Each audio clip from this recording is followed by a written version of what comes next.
Hello friends, welcome to my channel. I am doctor Ayush Gautam, OCD consultant and therapist. दोस्तों, आज मैं आपसे दर्शकों के कुछ सवाल है सीमेन ओसीडी से रिलेटेड, उसके बारे में बात करूंगा। तो दोस्तों, मैं सवाल लेना चाहूंगा। सबसे पहले सवाल ये है कि क्या इजैकुलेशन के बाद या फिर नाइट फॉल के बाद डेटॉल से जेनिटल्स को धोना ठीक है? देखो दोस्तों, डेटॉल से धोना बिल्कुल भी सही नहीं है। आप है ना नॉर्मल पानी से अपने जेनिटल्स को और हाथों को धो। जेनिटल्स को, वो एक नाजुक जगह होती है, डेलिकेट चीज होती है, उसको आप अगर डेटॉल लगाओगे ना तो दोस्तों वहां पे स्किन को इरिटेशन होने के चांसेस है, स्किन ड्राई होने के चांसेस है। तो बिल्कुल डेटॉल लगाने की जरूरत नहीं है। नॉर्मल पानी से धो, या फिर आपको साबुन से भी, नॉर्मल थोड़ा सा साबुन लगाए, उसके अलग अलग सोप्स भी आते हैं, वो भी लगाए तो चलेगा। ठीक है, उससे आप धो सकते हो क्योंकि वो एक जेंटल एरिया है। तो आप समझ लो, डेटॉल, आयोडीन, पोविडोन आयोडीन, ये सब कुछ भी आपको वहां पे नहीं लगाना है। ठीक है। दूसरा सवाल मैं लेना चाहता हूं, अगर कोई स्पर्म पे बैठा है या उसको छुआ तो वो प्रेग्नेंट हो सकता है? तो देखो दोस्तों, ये जो चीज है, ठीक है, ये जो सीमेंट पे, ये जो आपको ये लगता है कि इसको छूने से या फिर उसको बैठने से अगर आप प्रेग्नेंट होते हो, तो दोस्तों ऐसी बात नहीं है। ये एक गलत बात है, एक धारणा गलत है। क्योंकि अगर कोई प्रेग्नेंट होता है तो प्रेग्नेंट कैसे होता है? जब इंटरकोर्स होता है मेल और फीमेल का, जब वो फिजिकल होते हैं, उसके बाद वो स्पर्म उनके अंदर जाता है, वजाइना से यूट्रस में जाता है, और यूट्रस से ट्रैवल होते हुए वो फैलोपियन ट्यूब में जाता है, और वहां जाके उसके एग के साथ फर्टिलाइज होता है। तो छूने से वो आपके बॉडी में जाएगा कैसे? पहली बात। दूसरी बात, फीमेल्स कब प्रेग्नेंट होते हैं? जब उनका ओव्यूलेशन, मतलब 14 डे जो है उसके आजू बाजू अगर कभी स्पर्म उनको अगर मिलता है और उनके एग को अगर ओव्यूलेट या फर्टिलाइज करता है, तब वो इंसान प्रेग्नेंट होता है। तो जो आपकी धारणा है कि छूने से या बैठने से प्रेग्नेंट, आज तक ये दुनिया में कभी केस हुई नहीं, ना अभी कभी फ्यूचर में जाके होगी। तो ये जो आपको है ना एक साइकोलॉजिकल डर है, इसको आप निकाल के फेंक दो। तीसरी चीज, प्रीकम और कपड़े। अगर लड़कियों से बातचीत या उत्तेजना के दौरान प्रीकम अंडरवेयर में आ जाए तो क्या करना चाहिए? क्या तुरंत नहाना और कपड़े धोना जरूरी है, या अगले दिन तक इंतजार किया जा सकता है? अगर अगले दिन तक टाल दिया जाए तो कौन कौन से कपड़े धोने चाहिए? सिर्फ अंडरवेयर या लोअर और अन्य कपड़े भी? लॉजिक से समझाए, क्योंकि प्रीकम के बाद सारे कपड़े गंदे और डिस्गस्ट लगते हैं। देखो, सबसे पहली बात, आपको जो प्रीकम हो रहा है, ठीक है, आप जो उत्तेजित हो रहे हो कुछ एक्टिविटी करते समय या फिर लड़कियों से बात करते समय, ये बहुत लोगों में कॉमन है। तो प्रीकम अगर आपके अंडरवेयर में आता है तो आपको तुरंत जाके अंडरवेयर चेंज नहीं करना है, हाथों को नहीं धोना है। अंडरवेयर बना ही इसके लिए है, वो बना ही इसके लिए है कि आपके जो जेनिटल्स है उसको सेफ रखे। जो भी आपके स्टेन्स है, ठीक है, फिर वो यूरिन के स्टेन्स हो, फिर आपके वो सीमेंट के स्टेन्स हो, जो पसीना है उसके स्टेन्स हो, उसको सोख रखे और बाहर के कपड़ों को खराब ना करे। यही तो अंडरवेयर का पर्पज है। तो आपको तुरंत जाके अंडरवेयर निकालना नहीं है, धोना नहीं है। और जो भी बाहर का जो इन्फेक्शन है, जो भी इरिटेंट्स है, वो आपके जो जेनिटल एरियाज है उनको ना लगे, इसके लिए अंडरवेयर पहनते हैं। ठीक है, तो आपको तुरंत जाके कपड़े धोने की बिल्कुल जरूरत नहीं है। और अगर धोना ही है, घर आने के बाद आपको लगता है धोना है, तो सिर्फ है ना अंडरवेयर को नहीं धो तो भी एब्सोल्युटली फाइन है। दुनिया के कोई लोग धोते नहीं, दूसरे दिन जब उनको ऐसा लगता है कि नहाने जा रहा हो तब धोते हैं। देखो, अपने आप ड्राई हो जाता है वो, ठीक है, अपने आप ड्राई हो जाता है, उसको कुछ करने की भी जरूरत नहीं। फिर भी आपको ऐसा लग रहा है कि नहीं, एक बार धो लेना चाहिए, तो सिर्फ अंडरवेयर को धो, कपड़ों को धोने की बिल्कुल भी जरूरत नहीं है।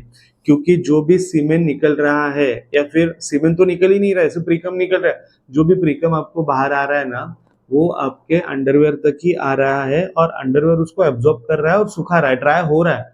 तो आपको बिल्कुल भी धोने की, चेंज करने की, कुछ भी करने की जरूरत नहीं। और बाहर के कपड़ों को तो टच भी मत करो, उसको तो बिल्कुल भी धोने की जरूरत नहीं है।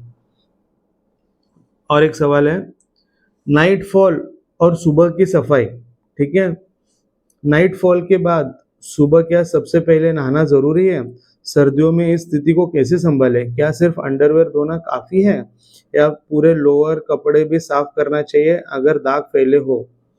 सबसे पहले आपको ये समझना है, नाइटफॉल होने के बाद तुरंत भाग के नहाने नहीं जाना है। नाइटफॉल होने के बाद आप आराम से बैठ सकते हो, आप आराम से नाश्ता कर सकते हो, पानी पी सकते हो, आपके सारी चीजें कर सकते हो।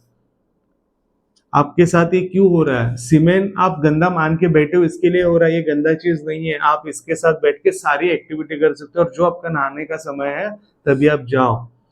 और नाइटफॉल होने के बाद आपको है ना, आपके बाहर के कपड़ों को धोने की बिल्कुल भी जरूरत नहीं है। एक बार एक बेसिक हाइजीन के लिए आप अपना अंडरवेयर को धो सकते हो। और एक सवाल है, वीर्य लगे कपड़े को कैसे धोए? वीर्य लगे कपड़े धोने का सही तरीका क्या है? अगर एक बार धोने के बाद भी दाग रह जाए तो क्या फिर से धोना जरूरी है, या एक बार धोना ही पर्याप्त है? दोस्तों, वीर्य लगने दो, कुछ भी लगने दो, एक ही बार धोना है। आपके कपड़ों को खाने पीने का जब दाग लगता है, ठीक है, आप क्या करते हो? एक बार दो बार ट्राई करते हो और छोड़ देते हो ना इसको। आप ये वीर्य लगे कपड़े को क्यों एक एक दो दो घंटे तक धो रहे हो? जैसे आप डेली के कपड़े पहनते हो, जैसे आप बाहर से आते हो, कुछ कीचड़ लगता है, कुछ लगता है, और कपड़े आप वॉशिंग मशीन में डालते हो या फिर हाथ से धोते हो, तो वैसे ही ये वीर्य वाले कपड़ों को भी धोना है। दूसरा, इसका कोई भी टेक्निक नहीं है। ये सारा चीजें आप एक डर की वजह से कर रहे हो, जो कि काल्पनिक है। आपका ये भी सवाल था कि सर्दियों में कैसे करें? सर्दियों में तो डेली नहाना नहीं होता है, तो आप सर्दियों में नहीं नहाना चाहते हो ना, तो सिर्फ आप है ना, आपकी जो नैपकिन है या फिर जो टिश्यू पेपर से उससे भी आप क्लीन करोगे तो चलता है। मैं अगला सवाल लेता हूँ, जरूरी परिस्थितियों में क्या करें? ठीक है, अगर दिन या रात में प्रीकम या नाइटफॉल हो जाए और अगले सुबह बाहर जरूरी काम हो, तो क्या बिना कपड़े धोए ऊपर से दूसरे कपड़े पहनकर निकाला जा सकता है? यस, बिल्कुल आप जा सकते हो, कोई भी दिक्कत नहीं है। अगर दोपहर में प्रीकम हो जाए लेकिन शाम को बाजार जाना है, तो क्या सिर्फ अलग कपड़े पहनकर जाया जा सकता है? फिर क्या सारे कपड़े गंदे नहीं हुए? बिल्कुल भी कपड़े गंदे नहीं हुए हैं। कि आपका प्रीकम अंदर अंडरवेयर में आ रहा है, बाहर के कपड़ों को क्या लेना देना है? बिल्कुल आप बाहर से नए कपड़े पहन के जा सकते हो, और वही भी कपड़े पहनकर गए तो भी क्या प्रॉब्लम है, क्योंकि वो प्रीकम तो अंदर आया हुआ है ना। ये तो देखो दोस्तों, ये सारे लोगों में होता है, सिर्फ आप इसको बड़ा बना रहे हो और इससे डर रहे हो। ठीक है, आपको सिर्फ अगर चेंज करना भी है तो सिर्फ अंडरवेयर को चेंज करो, नहीं तो वो भी करने की जरूरत नहीं, और बाहर के कपड़ों को तो बिल्कुल भी करने की जरूरत नहीं है। ठीक है, बाहर के कपड़े खराब ना हो इसके लिए आप अंडरवेयर पहनते हो। मैंने अभी बताया, स्टेन्स ना आए पसीने की वजह से, यूरिन की वजह से, सीमेंट की वजह से, उसमें एक स्मेल आता है वो बाहर ना आए, इसके लिए दोस्तों अंडरवेयर पहनते। इसके लिए बाहर के कपड़े बिल्कुल सेफ रहते हैं।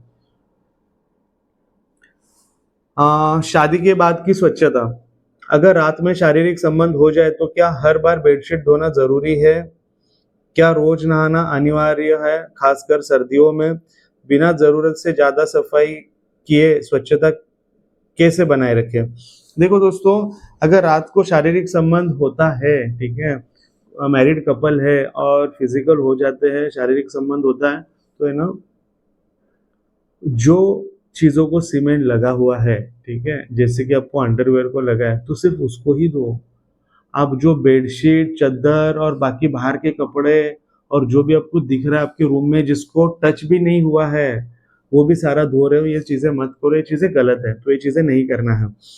सर्दियों में अगर आपको नहीं नहाना है, बहुत ज्यादा ठंड है और आप नहा नहीं सकते हो, तो देखो दोस्तों, वेट वाइप्स आते हैं, आप वेट वाइप्स का भी यूज कर सकते हो। आप नैपकिन का भी, जो मैंने बताया, उसका भी यूज कर सकते हो, नहाने की जरूरत नहीं है। जो बाकी इंसान साफ सफाई करते हैं, जो आपके घर के बाकी सदस्य है, और जितना वो साफ सफाई कर रहे हैं उतना ही साफ सफाई आपको करना है। जो आपके मित्र परिवार है जितना साफ सफाई कर रहे हैं उतना ही साफ सफाई करना सही है। आप जो कर रहे हो साफ सफाई नहीं कर रहे हो, आप ओसीडी आपको है, इसके लिए आप ये सारा चीजें कर रहे हो।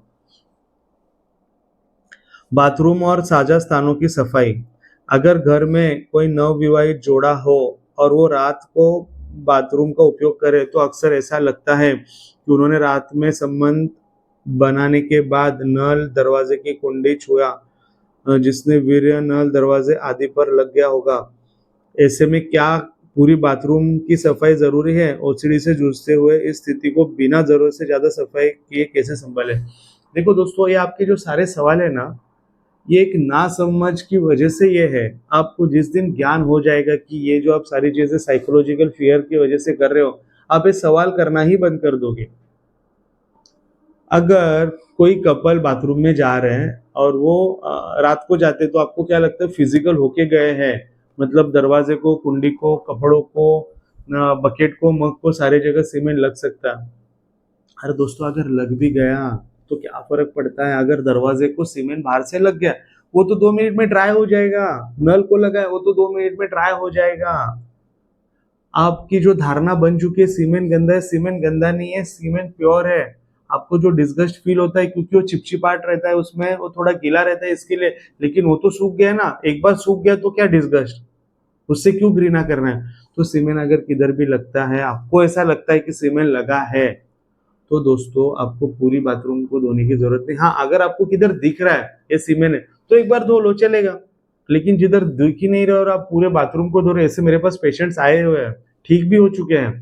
पूरे बाथरूम को धोते थे, घंटों लगाते थे, बाथरूम को धोने के बाद खुद भी नहाते थे। तो दोस्तों ये सारा चीजें नहीं करना है। हस्त मैथुन के बाद की सफाई। दिन में अगर हस्त मैथुन हो जाए तो तुरंत क्या करें? क्या सभी कपड़े धोना और तुरंत नहाना जरूरी है? अगर रात में बिस्तर पर हो जाए तो क्या नहाना, हाथ धोना और चादर बदलना जरूरी है? सबसे पहला सवाल ले, तो अगर दिन में हस्त मैथुन होता भी है, ठीक है, तो भी इट इज ओके। आपको हाथ नहीं धोना है बार बार, एक बार हाथ धोना है नॉर्मल पानी से, साबुन लगा के कलाई तक धोना है, एल्बोस तक नहीं धोना है। आप अगर हस्त मैथुन करते हो तो कपड़े बदलने की बिल्कुल भी जरूरत नहीं है। अगर आपका जो सीमेन है वो अगर आपके अंडरवेयर में आया है, तो अंडरवेयर को धो, नहीं तो उसको भी धोने की जरूरत बिल्कुल भी नहीं है। आपका सवाल है कि तुरंत नहाना जरूरी है, कपड़े धोना जरूरी है और बिस्तर पे है तो क्या हाथ धोना, नहाना जरूरी है, चादर बदलना जरूरी है? इसका मैं जवाब दे चुका हूँ दोस्तों। आपको है ना बिल्कुल भी नहाने की जरूरत नहीं है, आपको बिल्कुल भी चादर धोने की जरूरत नहीं है, बिल्कुल भी कपड़े धोने की जरूरत नहीं है, बिल्कुल भी नहाने की जरूरत नहीं है। ये सिर्फ रात में नहीं, दिन में भी आपको करने की जरूरत नहीं है। जहां पे भी सीमेंट थोड़ा लगा है, आपका प्रीकम लगा है, उसको आप धोना चाहते हो तो धो। अंडर पैंट को लगा है तो धो, हाथ को लगा है तो धो। चादर धोना, कपड़े को धोना, बेडशीट को धोना, ये सारी एबनॉर्मल चीजें हैं, वो चीजें मत करो। नवविवाहित जोड़ों के बिस्तर को लेकर डर। अक्सर ऐसा लगता है कि नवविवाहित जोड़े की बेडशीट पर बैठना डिस्गस्ट लगता है। ऐसा लगता है कि जैसे वो संबंध बनाकर गंदी कर दी गई है। इस डर को कैसे संभाले और ऐसी सोच को कैसे सुधारे? देखो, आपको अगर सोच को सुधारना है ना, तो सबसे पहले आपको रियल फियर और साइकोलॉजिकल फियर में डिफरेंस समझना होगा। आप ये जो चीजों से डर रहे हो ना, काल्पनिक डर है। अगर देखो, आप एक समझ लो, पानी का जो नेचर है ना, पानी का नेचर है प्यास बुझाना।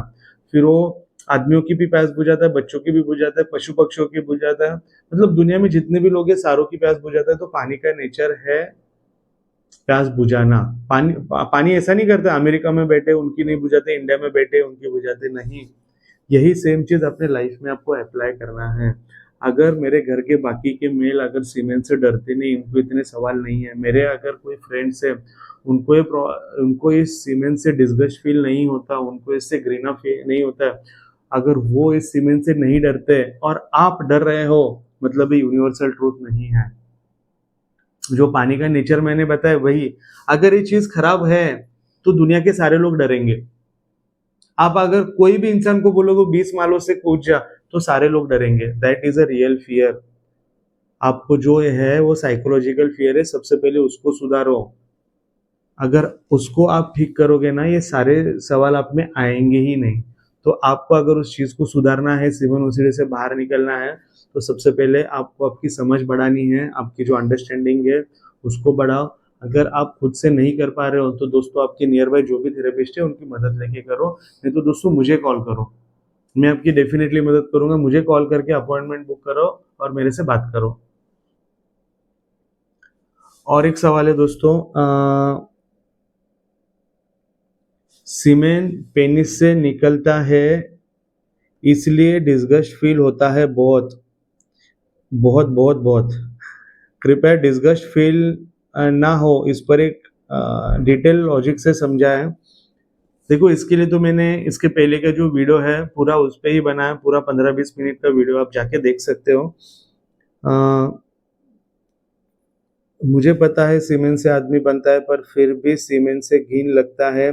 सीमेंट हाथ में आने से 3-4 बार हैंड वॉश करना पड़ता है, सारे कपड़े को बहुत धोना पड़ता है।